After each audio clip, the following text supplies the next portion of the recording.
Madam जी एक minute screen share कर दीजिए।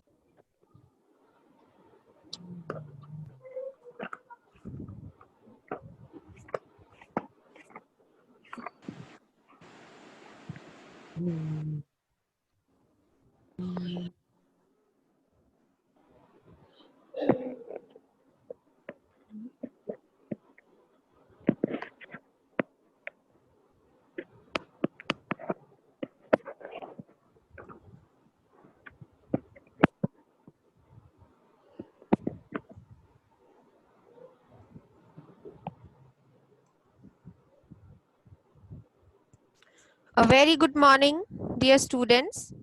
So today we are going to discuss the poem Where Do All the Teachers Go by Peter Dixon, right?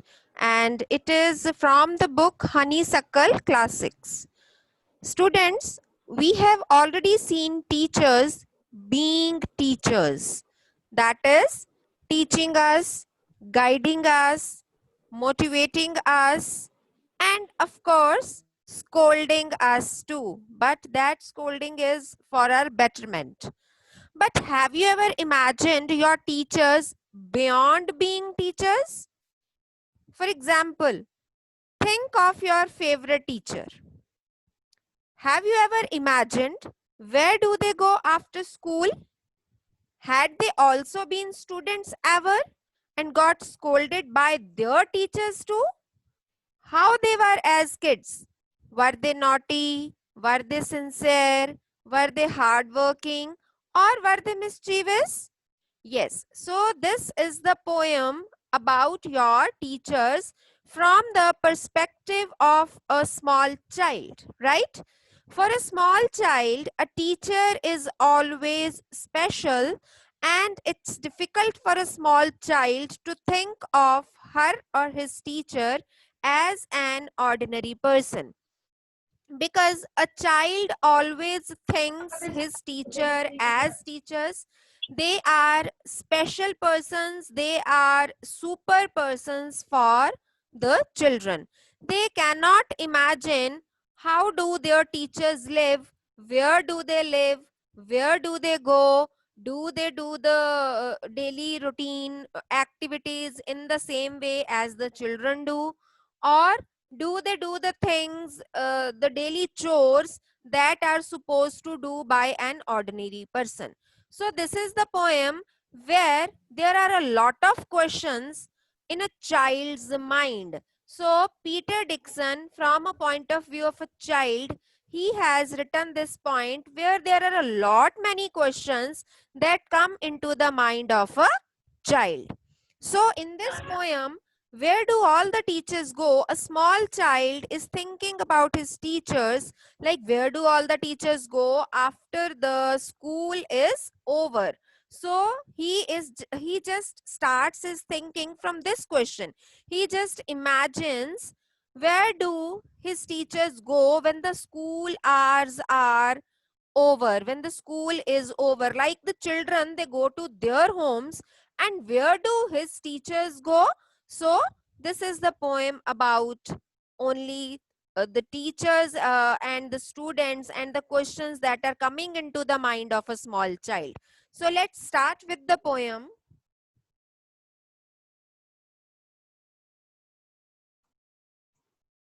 So the poem is Where Do All the Teachers Go?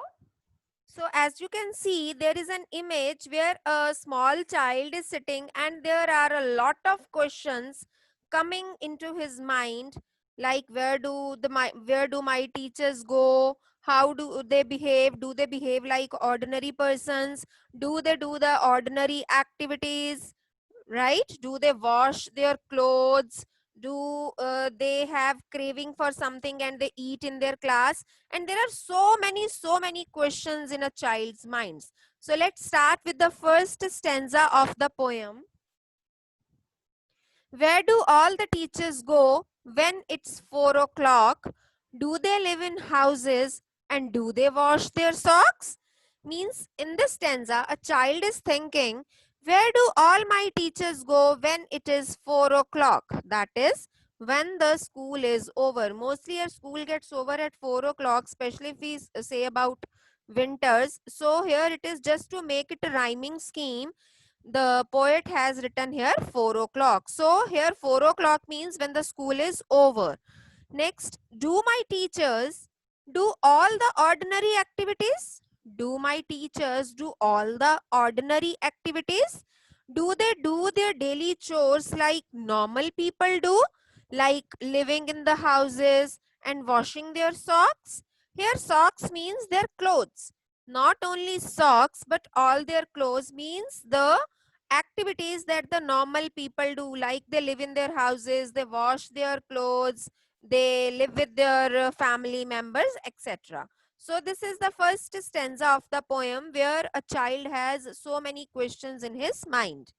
Now the second stanza, do they wear pajamas and do they watch TV? And do they pick their noses the same as you and me? So the child is wondering, like, my teachers, do they behave like ordinary persons? And do the ordinary activities like wearing pajamas and watching TVs? What happens, beta, when we go back to our homes, although we are dressed in formal, when we go to school, but as soon as we return back to our home, we just change into informal clothes like pajamas, etc. So the child is wondering, do my teachers also wear pajamas or they also wear informal clothes after coming back from the school? Okay. And do they watch TV? And do they pick their noses the same as you and me? Some children have this habit of inserting or poking their fingers into their noses, right? They put their fingers into their noses in order to clean them. So the child is thinking, do my teachers also do this? Do my teachers also poke their noses? Do my teachers also put their fingers into their noses or pick their noses as I and you do? I and you means the child is thinking, like, I am a child, my friend is a child, like I am doing the same thing, my friend is doing the same thing. Does my teacher also do the same thing? Now coming on to the third stanza of the poem, do they live with other people? Have they moms and dads? And were they ever children and were they ever bad? Now the child is wondering, do my teachers also live with other people or they live alone? Do they also have moms and dads? Like we live with our parents, we live with our mom and dad, we live with our grandparents. So here, not only mom and dad, here all the family members of your family. Like, so the child is thinking about all the family members. Here moms means your aunt, your mother, your grandmother, etc. And he is also thinking, were my teachers children ever? क्या वो भी कभी बच्चे थे? And were they ever bad in certain things like in studies or sports or other activities? So the child is thinking just from his point of view, as some students are bad, like they think like they are bad in studies. Some students, they think that we are not good at sports, we are not good at any activity. So he is thinking the same way for his teachers. Like he is thinking that were my teachers ever bad in certain things? Were they bad in studies? Were they bad in sports? Or were they bad in extracurricular activities? Right? So these are the questions that come into the mind of a small child. So in nutshell, till now we read that the child is thinking, where do my teachers go after school? Do they wash their socks? Do they wear pajamas? Do they watch TVs? Do they pick their noses? Or do they live in their family? And were they ever children and were they ever bad? So now coming on to the next stanza of the poem. Did they ever never spell right? Did they ever mistakes? Did they ever make mistakes? Were they punished in the corner if they pinched the chocolate flakes? Now the child is wondering, did my teachers also make spelling mistakes and other kind of mistakes, as the children, they really do commit this type of mistakes. So the child is thinking, did my teachers also make spelling mistakes and other kind of mistakes. Now some children, what do? They quietly, stealthily eat in the class or during the class when the period is going on. Some teachers, they have this habit that they cannot resist their cravings. Suppose they have brought some chocolates with them, so what do? They just try to eat it during the Excuse me, class. ma'am. They just try to eat it during the class.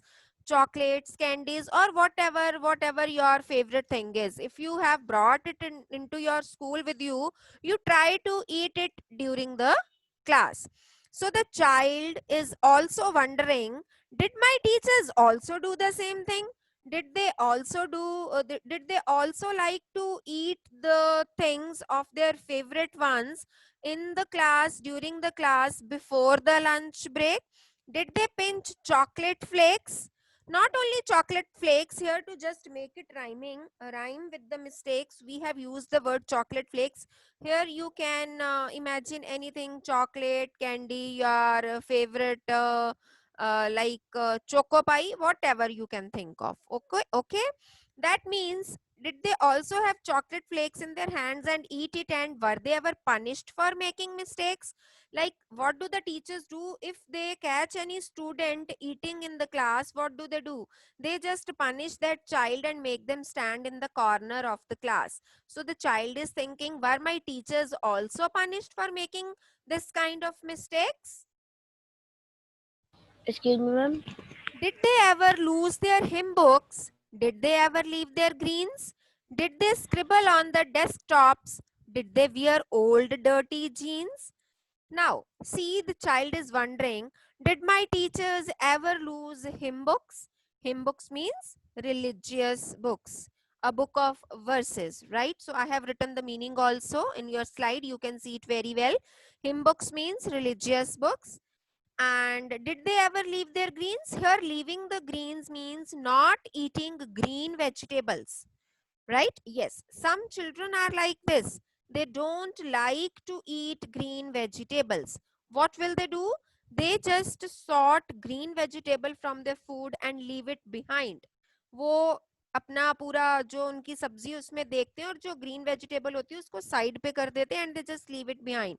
You people are doing it also. I know many of the students who don't eat green vegetables, or they just sort their meal and leave the things behind what they don't want to eat, right? But we should eat green vegetables because it is good for health. But some children, they don't do that. Now, did they scribble on the desktop? As you can see, I have written the meaning of scribble also. It is to write or to draw carelessly. Right? Scribble means to write or draw something carelessly. They scratch on the desktop. In your class, you must have observed some children scribbling or spoiling the desktops. What should not be done? But some children do that. Yes, your teachers continuously warn you, they continuously instruct you not to scribble on the desktop, not to spoil the furniture of the school. So, did they wear old dirty jeans? Did my teachers also wear old dirty jeans as small kids? What do the small kids do? They just wear their old jeans. What if they are dirty too? Even then they like to wear their dirty jeans. Now, the last paragraph I'll follow.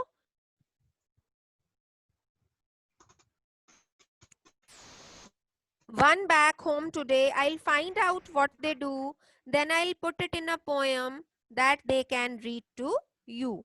Now, as you can see in the image, what the child is trying to do, she or he is trying to put all the things in writing, means he is trying to write all these things which he has mentioned in the poem, so that when you are grown ups or when you are in your classes, sorry, your teachers can read these questions out to you.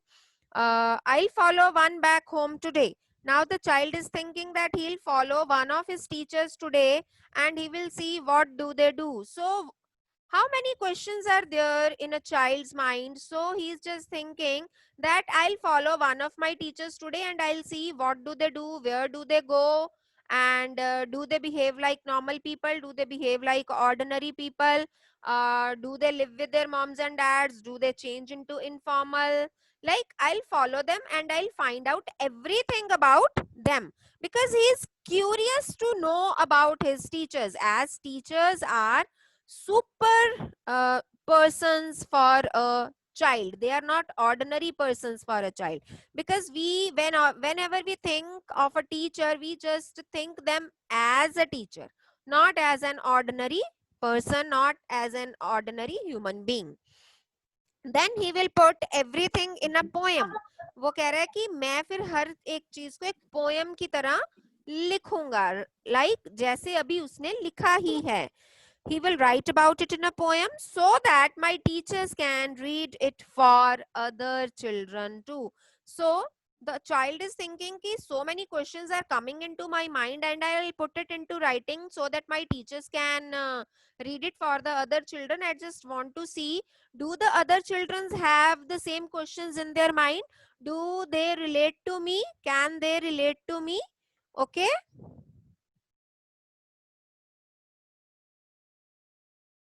So this was all about this poem, and I hope this poem is clear to you, right? So this is a very easy poem that relates to you and me also. I'm your teacher.